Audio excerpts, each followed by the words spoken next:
We are leaping into the great unknown, creating machines that are much smarter than us. This is either exciting or frightening or both, depending on your personality. Will AI exterminate humanity? Eliezer Yudkowsky, a decade or two ago, he said, the AI does not love you. The AI does not hate you, but it can use your atoms for something else. Actually, my view tends to be that AI is the greatest hope we have to save humanity from exterminating itself. I don't think anyone in the world understands how this will be the most transformational time in human history. I have a 5-year-old son, a 1-year-old daughter, and a 4-year-old granddaughter. By the time they're turned 18, the whole texture of human life and the nature of the world they grow up into is going to be incredibly different from the world that we see now. Like, they're never going to have to get jobs. On the whole, I'm an optimist. I have a spiritual or intuitive feeling that things are going to come out awesomely in the next 10 years. We're going to overcome material scarcity. We're going to create machines that can feed into our brains via brain-computer interfacing and help uplift human consciousness. And we're going to port into virtual worlds and achieve like states of intelligence and awareness going way beyond anything we can imagine now. So that's what the Captain Kirk in my head thinks. We're on the verge of engineered utopia. It's incredible. It's a remarkably weird and fortuitous thing to be living at such a time.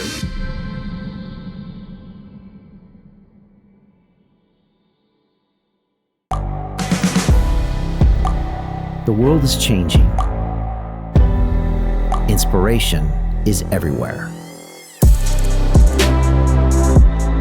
It has never been so easy to connect, share, and bring people together. We're learning from others and finding the best in ourselves.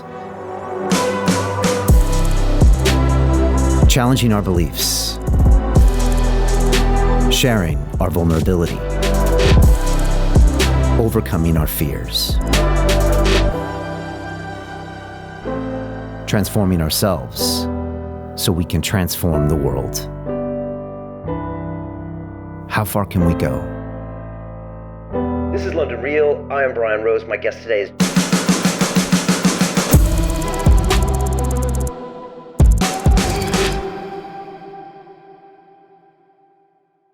This is London Real. I am Brian Rose. My guest today is Dr. Ben Goertzel, the scientist, futurist, author, and entrepreneur.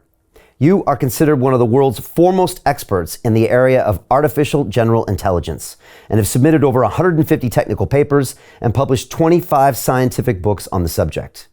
In 2017, you founded Singularity Net with the goal of creating a decentralized, democratic, inclusive, and beneficial artificial general intelligence, which has become the world's leading decentralized AI marketplace. Throughout your extensive career, your research is focused on natural language processing, cognitive science, machine learning, virtual worlds, gaming, and parapsychology. You also serve as chair of the futurist nonprofit Humanity Plus and as chief scientist of the AI firm Singularity Studio, Rejuve, Singularity DAO, and Accelerando Media.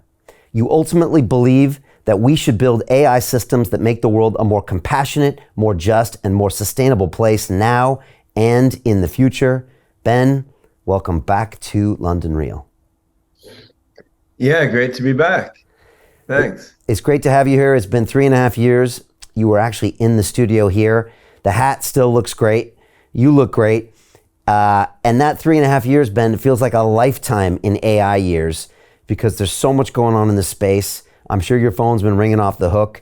It's exciting, it's scary, and I can't wait to jump into it today. I thought I would just kick it off with a question my mom asked me recently, and she said simply, will AI exterminate humanity? So we're starting with the softball questions here, huh? So I think AI is much less likely to exterminate humanity than humanity is to exterminate humanity. But on the whole, I'm an optimist, and I don't think either of these is the most likely outcome. Actually, my view tends to be that AI is the greatest hope we have to save humanity from exterminating itself due to the human perversity that we see so amply in the world all around us. Do you think AI might come up with ideas or efficiencies or systems that, like you said, will save us from ourselves or save us from a trend we're on? Yeah, so I think AI is going to go through multiple stages of development, which will have very different ethical implications. At the current stage, AIs don't have autonomous agency or self-understanding. They can't contextualize themselves in the world the way that people can, even if they're smarter than people at various particular tasks and capabilities. So what that means is that AIs can be used by people to do sort of whatever those people feel like doing, which could be good things, it could be bad things, it could be beautiful things, can be crazy things, right? And in this era, I mean, AI could be a tool that people use to oppress and kill other people, or it can be a tool that people use to, save lives, create beautiful artworks, and to teach and exalt and improve life. Now, as AI advances, eventually, and it may not be that far off in clock time, like as you say, in a few years, a technology that's in a white hot period of growth can change dramatically, right? So once AI advances to what I've called AGI, or artificial general intelligence, where the AI can leap beyond its training and programming and use its understanding of itself and the world to do fundamentally new things that its creators never envisioned. Once you're there, then AGI is no longer primarily a tool of people. Once you've transcended from narrow AI that carries out particular functions to AGI that is its own autonomous agent in the world, I mean, then the AGI has its own moral compass. And then the question becomes, how did you raise and bring up and teach that AI? What moral compass did you inculcate in it? And then how does its own morality and ethics evolve as it grows and learns and interacts with the world? And people seem to be worried more about the risk of an AGI like running amok and wanting to annihilate humanity. And I can understand that. There's an irreducible uncertainty there. And even if an AGI doesn't hate people, it might just figure we're not that interesting, right? So Eliezer Yudkowsky, the AGI ethics researcher, put it this way a decade or two ago. He said, the AI does not love you. The AI does not hate you, but it can use your atoms for something else. So, I mean, that's a scary possibility. I don't think there's any reason to think it's the most likely possibility. It's also highly possible you'll get a superhuman AGI system that loves people and looks back on us as its creators and its grandparents, right? And wants to help take care of us and help us prolong our lives and be happy and healthy. And there's a lot of other atoms in the universe besides ours for a super AGI to use to make its processors and memory space, right? So I think there's worry about the possibility of super AGI being malevolent or indifferent to people, which is a non-zero possibility.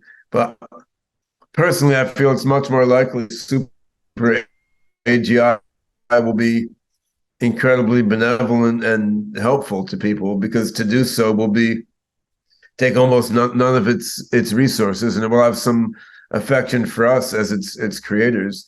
I think a bigger worry is the earlier stage that I mentioned, which we're sort of entering into now, right? Where you've got more and more powerful narrow AIs rather, that don't have their own moral compass, and that people can use to do whatever they want. And this presents a great complexity of potentials for good and bad, and obviously leads into my work with Singularity Net that we'll talk about in a bit, in terms of trying to increase the odds that the advent of AI happens in a more democratic and decentralized way, rather than controlled by a small group of powerful elites with their own particular interests.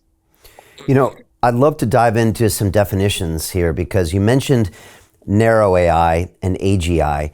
Probably one of the reasons we're having you on today is because we've seen the explosion worldwide of this hot new narrow AI called, Chat GPT, right? So that's something that everyone is noticing. I guess the OGs in the industry have known this kind of tech has been out there, maybe in other, trillion-dollar tech companies, but this is maybe the first time that the public has seen it. But you've always talked about AGI, which is this general intelligence. Maybe you can define AGI.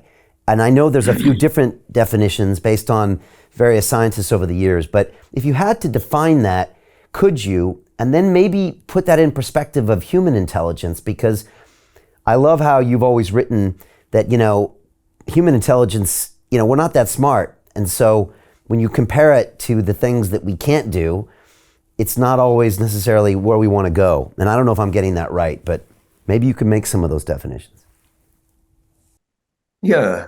What is meant by general intelligence, obviously, is intelligence that isn't restricted just to one small domain or problem, but can rather, one system using a common set of structures and mechanisms, one system can be intelligent in a wide variety of different areas. And more specifically, what you're looking for is a system that can generalize. So you train or program it to do certain things, and then it makes its own creative leap, and then it learns to do things that are radically different from what it was trained or programmed to do. And this ability to generalize, it's not going to be entirely reliable. Such systems are going to make mistakes, and it will feel like magic sometimes. And this is what humans have obviously demonstrated, right? We've demonstrated it as a species. I mean, we evolved to run around in the savannah hunting and gathering, and we wound up creating robots and Facebook and sending people into space. And we show it individually. I mean, I taught myself to program computers. I taught myself to build electronics. And I wasn't programmed to do that. It's not wired into my brain. I didn't learn it in school either. I sort of worked it out as I went along, right? And this capability that humans have is very fundamental, right? And it comes out of the basic sort of self-organizing, self-expanding nature of complex systems. I mean, for example, biological systems. I mean, every biological system that has its own sort of open-ended organic intelligence has two primary factors driving it. One is what you call individuation. It wants to maintain its own boundaries. It wants to stay a whole system. It wants to survive, right? The other is what you think of as self-transcendence. It wants to expand and grow beyond itself and embrace new horizons and become something new that may be even incomprehensible to the previous version of itself. And this combination of individuation and self-transcendence has driven evolution, right? That's how one-celled organisms became multi-celled organisms, became people.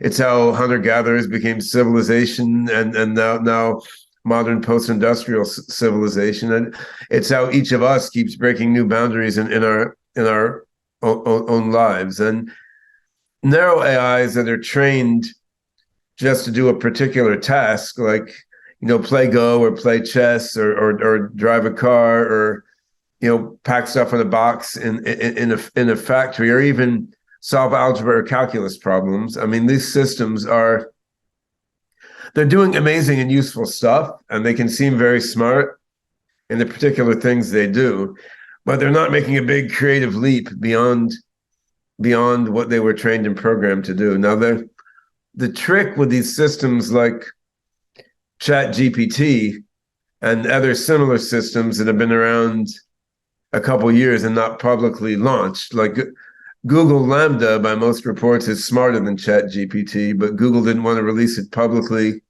because it spouts too much senseless BS, right? And Google felt that would not look good for their reputation to release a system like that.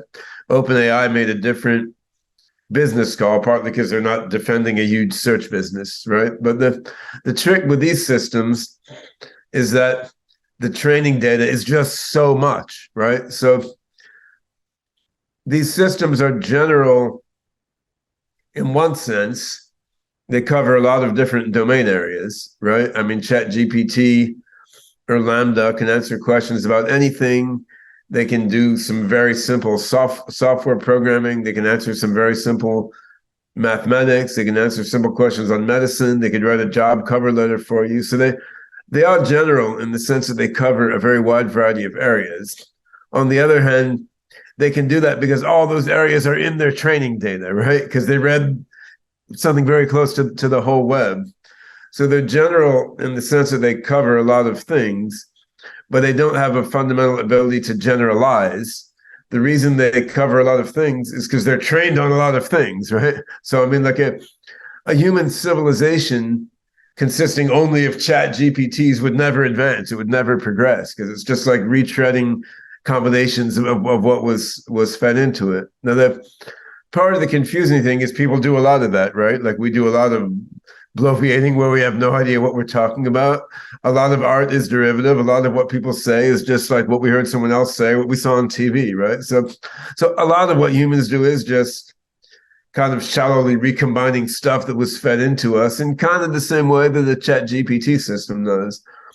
On the other hand, that's not all of what humans do, right? Like for every metal guitarist, like going into the music store, badly playing Stairway to Heaven, okay, there's a million of those, but there's one Jimi Hendrix or Buckethead who's like making up radically new stuff on the guitar that nobody ever did before, right? So I think there's a lot of power in these systems, and it's counterintuitive to us that you can have this much power without the ability to generalize.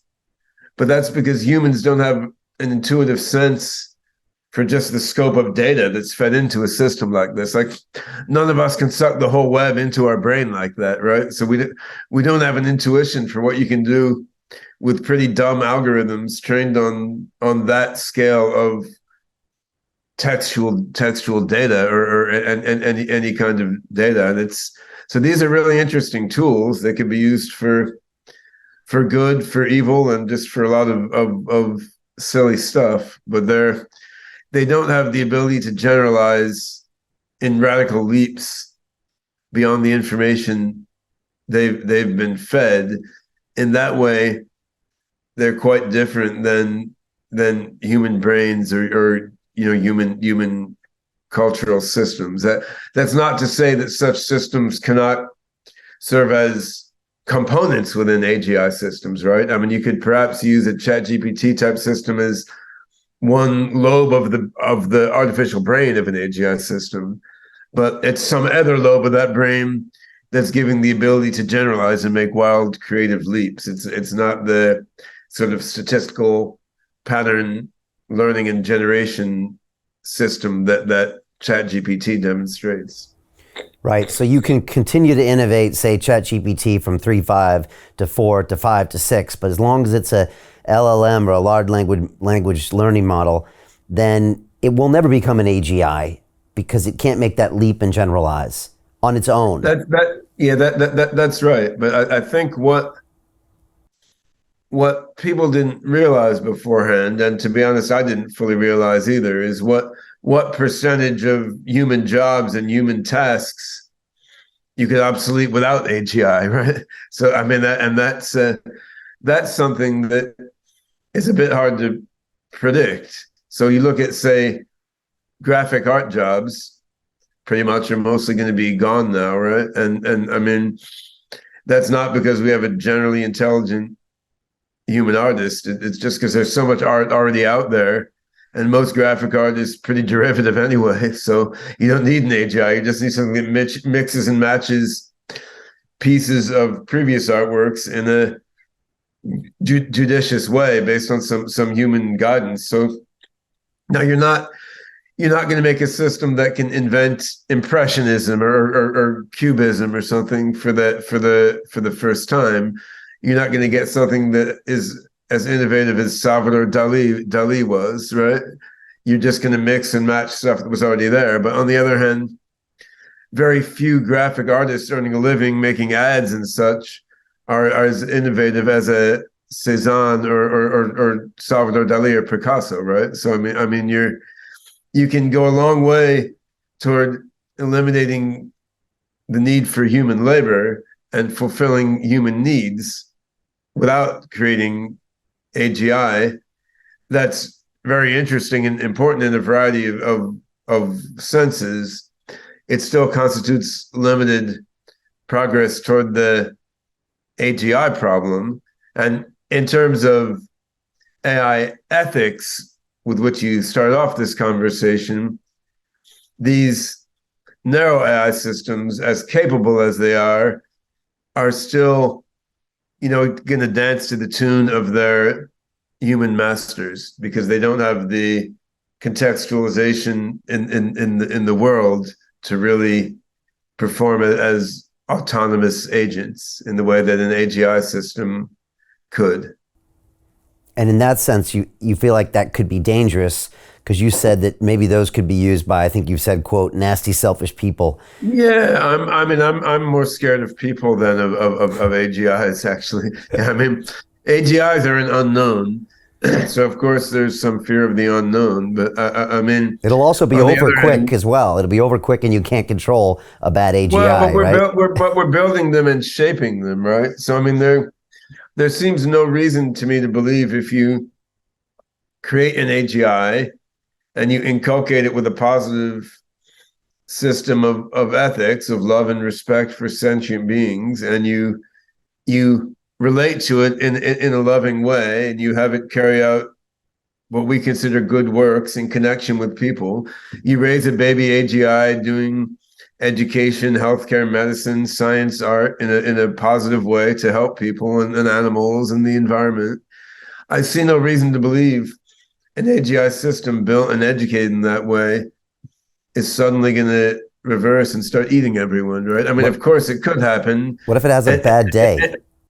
I mean, well, sure, anything could happen in this world, but I mean, it doesn't seem especially likely. I mean, you or I could have a bad day and go berserk and murder everyone in our vicinity, but we're not likely to, right? I mean, you can't entirely rule out bad things in the real world, but still, I mean, there's odds estimation, right? On the other hand, if you look at the human species, what do we have in the world now? We've got this senseless war in the Ukraine. We have senseless wars and massive human slaughter all throughout Africa that nobody bothers to pay attention to, right? I mean, you've got a looming potential conflict between China and Taiwan, and I mean, here in the Pacific Northwest, where I live, I moved here to an island in the Puget Sound off the coast of Seattle 3 years ago, after 10 years in Hong Kong, when I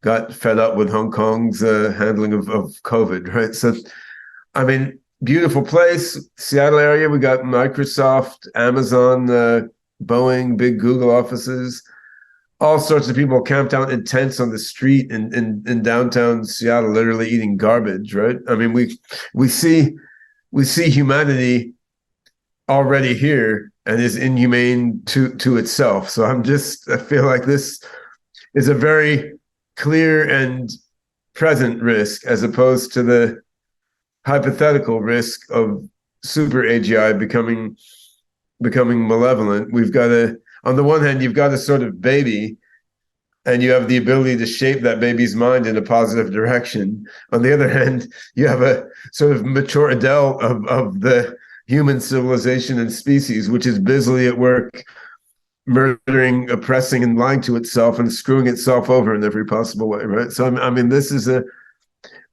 worry. What you would like to see is humanity to uplift its consciousness so that it can then raise the baby AGIs it's created in a positive and uplifting way, right? But I mean, that progress toward AGI appears to be happening radically faster than progress toward uplifting the mass consciousness of humanity, which means the baby AGI is going to be raised by a very dysfunctional set of parents, right? Comprising the human species of various sub-organizations thereof. Now that doesn't mean things are hopeless. Of course, many wonderful, ethical, actualized human beings have started out in dysfunctional families and risen above it. But that's sort of the challenge we're posing to the first AGIs we create.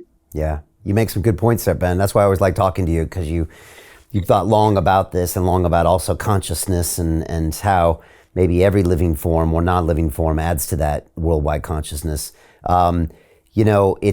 It's interesting because you're a parent, and when you become a parent, I remember my mom once told me when I had a child is when I finally grew up.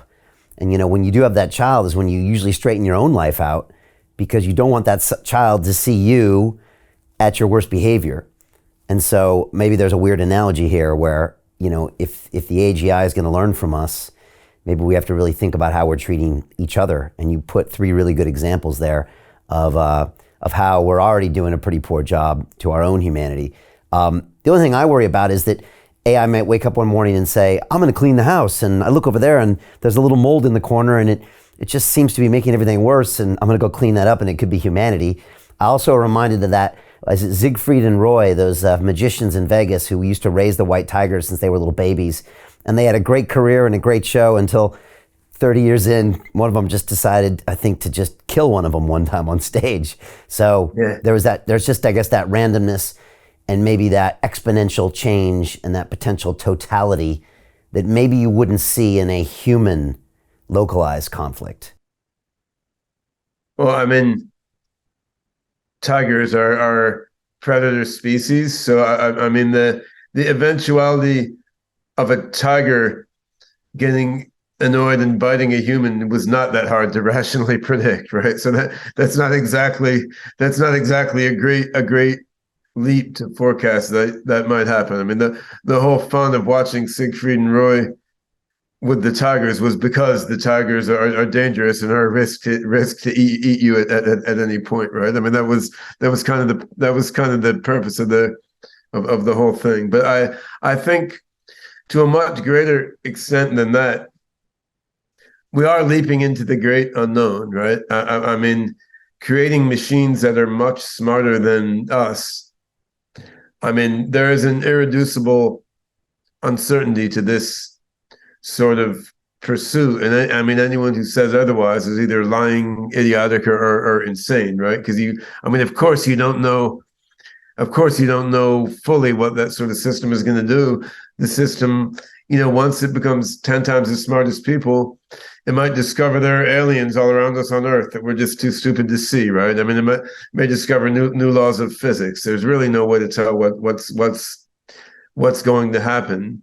And this is either exciting or frightening or both, depending on your personality and how you approach the unknown, right? So if you say we don't know what's going to happen, I'm not going to argue with you. But if you say, the AGI is probably going to want to exterminate us and take power, I mean, I think there's absolutely no reason to assume that. I mean, that's sort of projecting unpleasant bits of human nature onto just very, very different sorts of systems. Like tigers evolved to kill and eat to survive.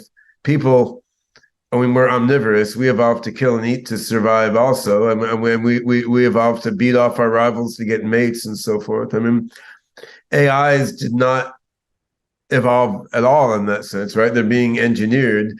They don't have a reptilian and mammalian brain that evolved to fight to survive and destroy the competition. So I mean, the motivations that make people and tigers nasty sometimes don't have to be built into an AI, right? Engineered systems they're different than evolved systems, and that makes it unpredictable. But I mean, it also means we don't want to bring our baggage from humans and animals into thinking about what AIs are going to do. And I think a much bigger risk, to my mind, is dangerous things people will do to each other following on the economic impact of narrow AI. Because what happens when 90% of human jobs are obsoleted by AI systems? I mean, whether it's 80%, 98%, whatever, when vast majority of jobs are obsoleted by AI systems, small number of jobs that really require some sort of high-level strategic insight or fundamental creativity or a very deep human connection remain, but say 90% of jobs probably don't need that. And then what happens, right? So I think what happens in the developed world is after a bunch of ugly political mayhem, we just get some form of universal basic income or similar mechanism. Look, I think in US, UK, Europe, Japan, whatever, China, you're not going to see support for leaving like 80% of the population living in cardboard boxes out in the street because they can't work. I mean, these are democracies. China is not a democracy, but it's populist in certain senses. And I think when AI triggered unemployment becomes that widespread, then you're going to find a popular upswelling for not having everyone live out in the street and for some redistribution of wealth. But I think the issue will come in the developing world, like who will give universal basic income to the average citizen of the Congo or the Central African Republic, right? I mean, compassion for the developing world coming out of the developed world is very, very, very limited, right? Because I mean, you can see that in the news reporting on conflicts in Africa versus the conflict in Ukraine. I mean, not that what's happening in Ukraine isn't evil and terrible and horrible, just that evil, terrible, horrible things have been happening in Africa all along and in parallel and have gotten very little attention because, it's far away, it's on a different continent, the people have a different color skin, right? It's so once there's no need to outsource work to Africa, then what happens, right? Like in the outskirts of Addis Ababa, Ethiopia, where my company Singularity has had an office for some time, there's a factory where local Ethiopians are assembling shoes from parts that are made in China, in plastic extrusion equipment in China. But how long is it till robots can assemble those shoes cheaper than African labor? Is not very long, right? So then what happens? I mean, you have mines. Already Chinese government has dug the mines and they've built highways straight from the mine to the port in many African countries. So what happens when robots do mining better than people, which makes total sense, right? They don't need to breathe. They don't get toxins in their systems. They can have night vision. So what happens then? Either the developed world gives universal basic income to the Congo and the rest of the developing world, or these folks keep on subsistence farming, right? I mean, they could grow food there, but then what do you have? You have an amazing global have not situation, right? Where you have some countries where, in the rich part of the world, people are hanging out, going online, watching VR porn, eating free food and free internet, and enjoying life in the post scarcity era, while the robots manufacture everything they need. You'll still have super rich who are much richer than everyone else. But if the average population, has power, internet, food, water, and doesn't need to work, they're all right, right? On the other hand, you have this other part. Are they? Of the world. That's an interesting question too. Does that create? It is, but but how about the other couple billion people in the world who are subsistence farming with no access to medical care and minimal advanced technology, right? So now these people, they do have internet. They have the ability to look up online how to carry out various terrorist acts and make nuclear weapons and hack into the power grid into the developed world and whatnot, right? So I mean, I think you have potential scenarios where AI-driven unemployment leads to radical global inequality of wealth, income, and living conditions, which then spawns, a new era of violent conflict, quite different than what we've seen so far, and wouldn't be hard to avoid with a bit more enlightened consciousness on the part of people in the developed world, right? Like, I mean, all we need to do is be inclusive and share the fruits of our AI and technology advances with the entire human species. But I mean, we're not even good at getting food to starving children, right? So this sort of thing is a very obvious existential risk, which is like right there in front of you with just a few pretty simple reasoning steps. And I think this is a bigger worry than the hypothetical worry of a super AGI, suddenly switching gears from its benevolent, loving upbringing and turning nasty. Because then who's creating the AGI in this potentially dystopic pre-singularity scenario, right? It's then the developed world elite companies and governments working together, creating AGI whose job it is to keep the developing world squashed and keep them from blowing up the power grid in US and Europe, right? Then basically you have AGI developed by big tech in conjunction with big developed world government with a goal of maintaining a divided, unequal world order, right? And this is not the right sort of mentality to get into the psyche of your developing AGI system, not at all, right? Then what you're teaching your developing AGI is might makes right, and if you've got more power and resources, like more power to you. Keep those other guys from taking it away. And if that's what you're feeding the mind of your early stage AGI with, I mean, then we don't know what kind of system it's gonna grow up into, right? And I mean, this leads me to really want the first AGI to come out of the open source and decentralized ecosystem, right? Because we do have some things in the realm of advanced technology that have been more even across developing and developed world, and have been more, in a way, democratic and decentralized in their growth. I mean, the internet is one example, right? I mean, Iran is on the internet. Even parts of North Korea are on the internet, right? So the internet is a collection of protocols, and it has managed to cut across political boundaries, right? I can email my friends in China or Russia right now. I can be on WeChat, the main Chinese social network, right? And AI researchers in mainland China post their papers on archive.org, run in the US, and they put code on GitHub, which is in US, right? So, I mean, the internet has cut across political and ideological boundaries.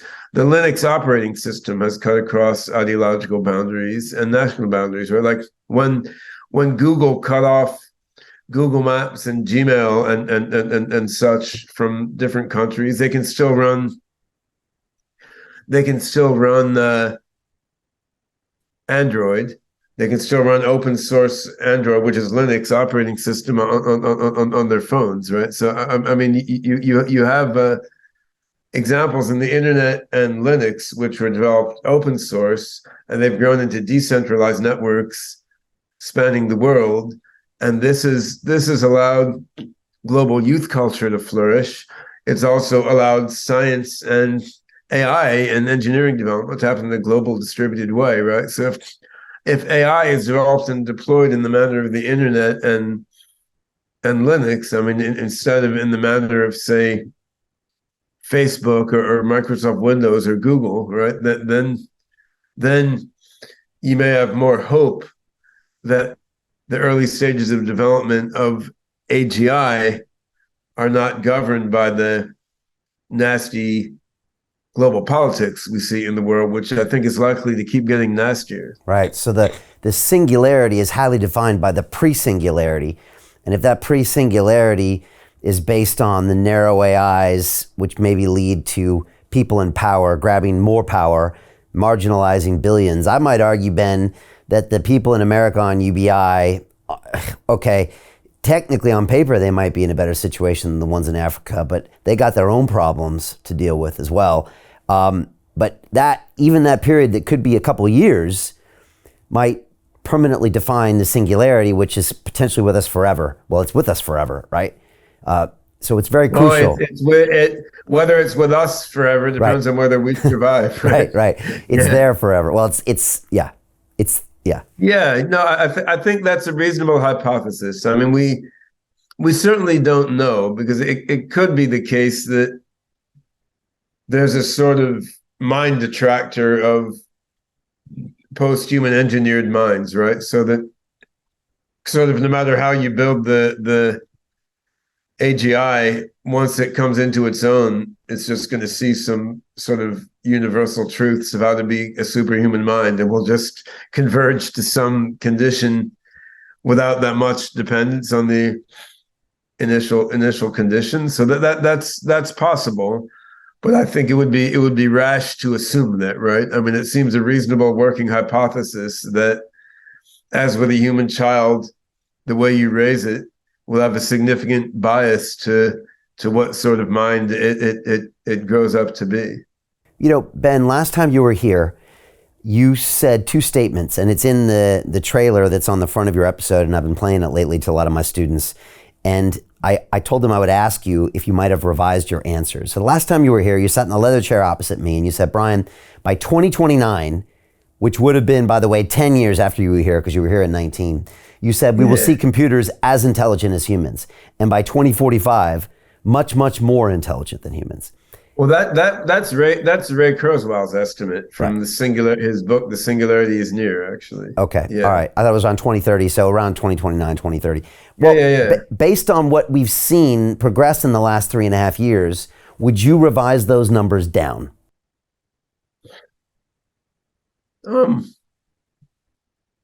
So those numbers came from Ray Kurzweil, and I've always had a disagreement with Ray about the second of those numbers, because I felt that if we got human level AGI in 2029, I don't think it's going to take to 2045 to get a full-on singularity with massively superhuman AGI. I mean, the only way it takes that long is if the AGI itself decides it prefers to take a leisurely pace to self-evolve. I mean, other than that, it's at most a few years to get to superhuman AGI. And the reason it might be a few years is if the AGI decides it needs fundamentally new type of chips or hardware to upgrade its intelligence. It designs those chips, and then mining and making robots and new chip fabs just takes a couple years, right? But even in the case that there's new hardware required to get from AGI to superhuman AGI, that's years. I don't think it's 16 years. It's a few years, right? And it might well be that once you have a human level AGI, it just figures out how to refactor its software in a way that multiplies its intelligence by 100, and you get from human level AGI to superhuman AGI in like 2 months or something, right? I think that's also possible. Or 2 weeks, so or 2 days, or 2 minutes. Could be, yeah. So I mean, I don't think that 16-year gap is likely to happen. The only way it could happen is if the AGI just decides. To continue watching the rest of the episode for free, visit our website londonreal.tv or click the link in the description below.